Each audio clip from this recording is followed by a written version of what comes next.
Recently global level पे कुछ events ऐसे हुए जो कि इंडियंस को इम्पैक्ट करते हैं।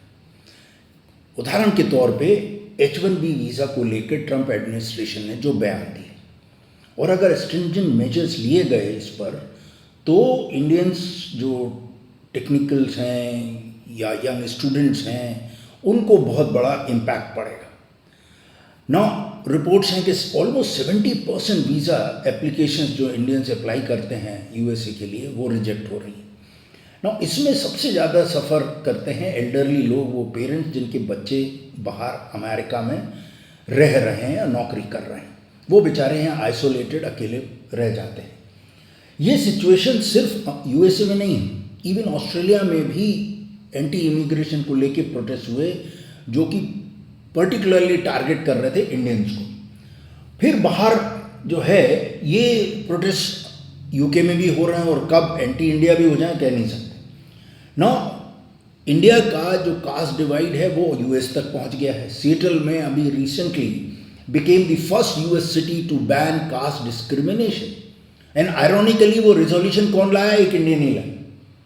ना इंडिया हिंदूज और सिख्स के आपस के क्लैशेस कनाडा में, यूएस में, ऑस्ट्रेलिया में और एक दूसरे के प्लेसेस ऑफ वर्शिप भी टारगेट की। It appears we are washing our dirty linen outside.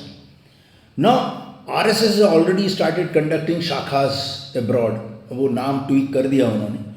हमारे बहुत सारे स्पिरिचुअल गुरुज ने जो है अपने बड़े बड़े लहीम शहीम आश्रम बनाए हुए हैं, मंदिर बनाए हुए हैं यूएस में, यूके में।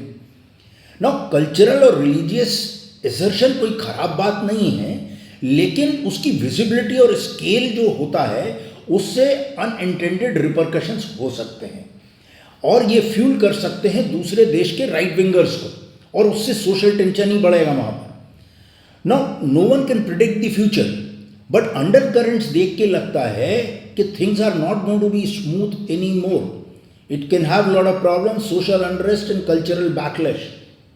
और रिसेंटली जो अभी गणेश जी की मूर्ति का विसर्जन की वीडियो आए यूके से, उससे तो और भी ज़्यादा संदेह होता है कि this can lead to something backlash हो सकता है।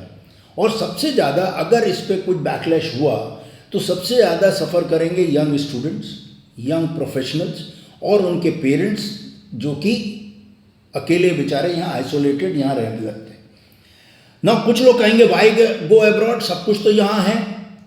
तो भाई बेहतर अपॉर्चुनिटी के लिए, बेहतर एजुकेशन के लिए, बेहतर जॉब ग्रोथ के लिए लोग बाहर जाएंगे, राइट? और उनको यहाँ पे फ्रस्ट्रेशन बढ़ेगा और देश का नुकसान।